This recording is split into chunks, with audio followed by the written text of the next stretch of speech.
नुकसान हुआ था वही आज इस वीडियो में डिटेल से हम उसी पे चर्चा करेंगे। तो मेरा जो मैंने इस बार सीजनल बटन मशरूम की 2 हट लगाई थी, 60 बाई 30 की 2 हट थी मेरी, 60 फुट लंबी थी और 30 फुट चौड़ी थी, जिसमें मेरा 200 कुंटल कंपोस्ट एक सेट की हट की कैपेसिटी थी।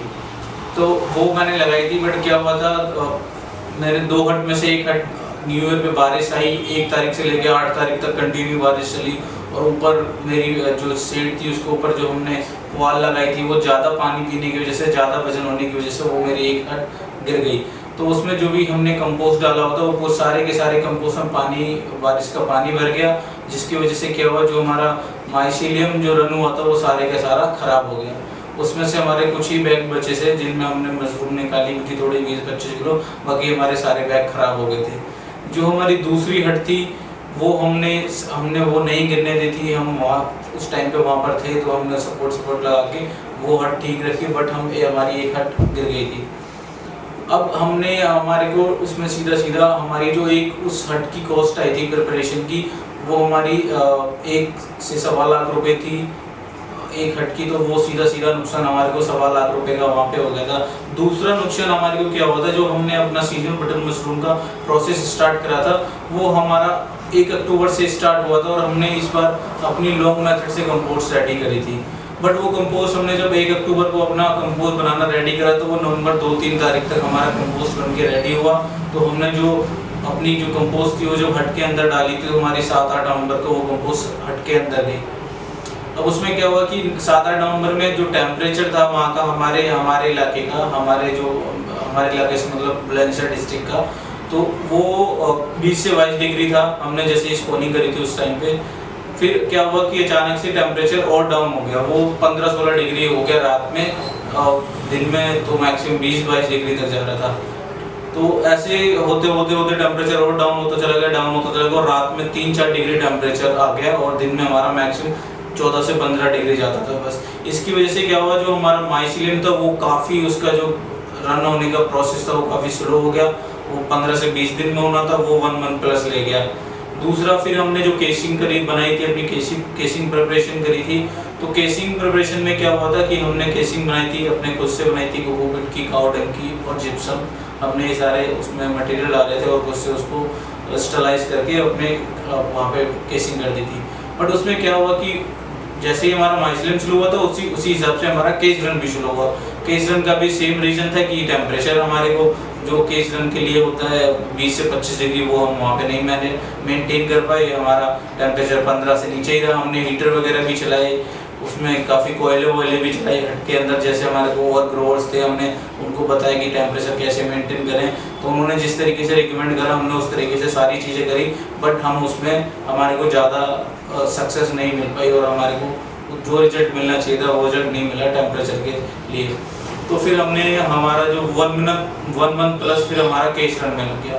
तो जो हमारा 1 अक्टूबर से स्टार्ट हुआ था, एक महीना हमारा कंपोस्ट में लग गया जो हमने 3 तारीख को डाला था। फिर हमारा 1 महीने में हमारा केस रन हुआ था जो 3 से 4 दिसंबर पहुंच गया। फिर 1 महीने में हमारा केस रन हुआ जो 4 से 5 जनवरी आ गई। फिर हमारी मतलब हमारा जो हार्वेस्टिंग का मेन सीजन था वो निकल चुका था। तो हमारी जो हार्वेस्टिंग स्टार्ट हुई थी वो 10 जनवरी को हमने फर्स्ट हार्वेस्टिंग करी थी अपने हट से, और हमारी मैक्सिमम 10 से 15 फरवरी तक वो हार्वेस्टिंग चली थी, क्योंकि 15 फरवरी के बाद टेम्परेचर बहुत ज़्यादा अप होने लगा था। जो भी हमारी नई पिनिंग आ रही थी वो वहीं के वहीं पीली पड़ के गल जा रही थी और वहीं ख़त्म हो जा रही थी। वो जो उसको मशरूम को ग्रो होने के लिए जो टेम्परेचर चाहिए था पिनिंग को, वो उधर नहीं मिल पा रहा था। तो हमारी 1 मंथ की हार्वेस्टिंग रही थी एक हट से, तो हमने उसमें से 1,10,000 के आसपास की मशरूम अपनी सेल करी थी। तो वो हट में जितना हमारा कैपिटल इन्वेस्टमेंट हुआ था वो हमने निकाल लिया था, बट प्रॉफिट तो हम उसको भी नहीं कह सकते, क्योंकि हमारा नए ग्रोवर थे। जो हमारा सीजनल बटन मशरूम का होता है वो पीरियड 3 से 2.5 महीने 3.5 महीने का होता है, बट हमारे वो 1 मंथ का ही रहा। अगर हमारा भी 2 महीने और 1.5 महीने और चल जाता तो वो 1 लाख रुपए हमारे को प्रॉफिट में छोड़ देता। बट इस बार हमारे को नॉलेज हो गई है, तो हम इसको थोड़ा जल्दी अगस्त में स्टार्ट करेंगे इस बार अपना प्रोसेस। और जो हम अपनी हट बनाएंगे इस बार, उसका विशेष कर ध्यान रखेंगे जो उसकी छत है वो ऊपर की वो सही से मेंटेन रहेगी। अगर कोई ज़्यादा बारिश पड़ती है कोई आंधी आती है या कुछ और भी प्रॉब्लम आती है तो हमारी हट को कोई नुकसान ना पहुँचे। क्योंकि इस बार हमने क्या करा था, हम नई ग्रोवर थे जो हमारे को चीज़ 10 रुपये में मिल सकती थी, वो हमारे को 20 रुपये में मिली। अब जैसे एग्जांपल के लिए आप ले लो कि मेरे को कोकोपीट मेरे को चाहिए था अपना केसिंग के लिए, तो कोकोपीट बाज़ार में इजीली अवेलेबल था 24 रुपये में, 22 रुपये में कोई दे रहा था, कोई 20 रुपये में दे रहा था। बट हमने जब और लोगों से बात करी तो किसी ने बोला कि आपको यहाँ से लेके जाना पड़ेगा, वहाँ से हमारी ट्रैवलिंग कॉस्ट ज़्यादा पड़ रही थी, तो हमने अपने जो सबसे नियर बाई था उससे खरीदा था। उसने हमारे को 24 रुपये पर केजी के हिसाब से कोकोपीट दिया था। बट कोकोपीट इतना महंगा मिलता नहीं है, अभी रेट बढ़ गए होंगे, 1 साल पहले वो रेट उतने नहीं बढ़े हुए थे। ठीक है, सेकेंड हम आते हैं जिप्सम। जिप्सम का अगर आप कट्टा लेते हो ब्लैक में, मेरे को मिला ही नहीं था कहीं पे, बस अब जिप्सम का आप कट्टा लेते हो तो हर डिस्ट्रिक्ट में एक ब्लॉक होता है एग्रीकल्चर, जहाँ से आप जाके कोई भी फर्टिलाइजर सब्सिडी पे ले सकते हो। गवर्नमेंट आपको अच्छे रेट में प्रोवाइड कराती है, सस्ते से सस्ते रेट में। तो जिप्सम अगर आप ब्लॉक से लेते हो तो आपको 40 से 50 रुपये का कट्टा पड़ता है, वो वहाँ पे सब्सिडी में पड़ता है 40 से 50 रुपये का। और हमने जब अपने आसपास के सारे लोगों में पता करा तो जिप्सम वहाँ पे थी नहीं, खत्म हो रखी थी, और लॉकडाउन की वजह से वहाँ पे नया जो सप्लाई था वो भी नहीं आया था।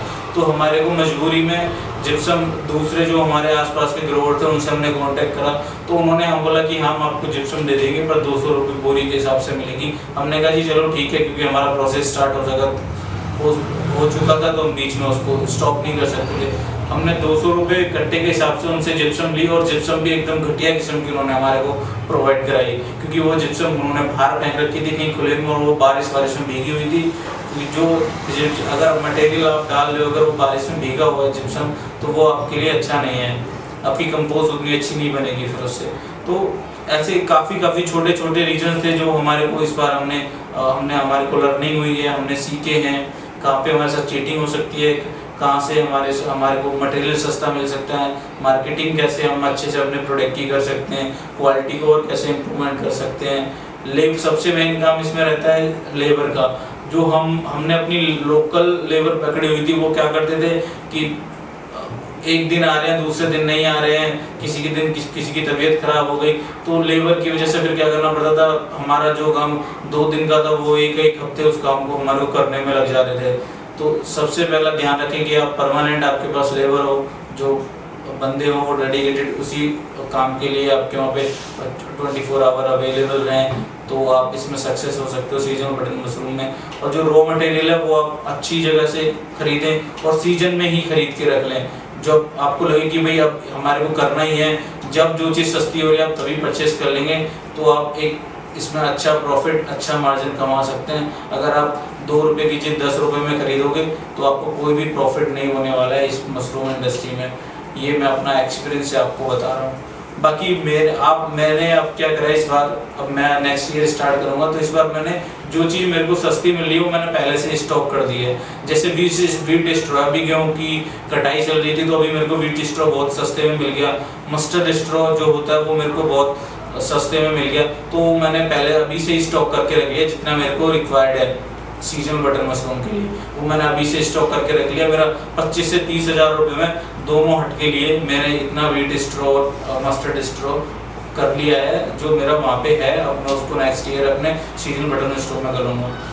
अब जिप्सम की बात आती है तो ब्लॉक पे वो इजीली अवेलेबल हो जाता है। मेरे आसपास के अपने ब्लॉक्स पे पता किया है तो वहाँ पे वो जिप्सम आ गया है। मेरे को 30 से 40 रुपये उन्होंने रेट बताया पर बोरी का, तो वो जिप्सम भी मैं अभी स्टॉक कर लूँगा नेक्स्ट ईयर जितना कि मैं अपना काम कर पाऊँ। बाकी कोकोपीट का बचा है, कोकोपीट के अभी रेट थोड़े से चढ़े हुए हैं लॉकडाउन की वजह से, और पेट्रोल की थोड़ी कीमत बढ़ गई है, उसके वजह ट्रैवलिंग कॉस्ट थोड़ी बढ़ गई है। तो हमारे लगाए में तो नोएडा में कोकोपीट के रेट भी काफ़ी हाई है। तो जैसे ही मेरे को लगेगा कि भाई कोकोपीट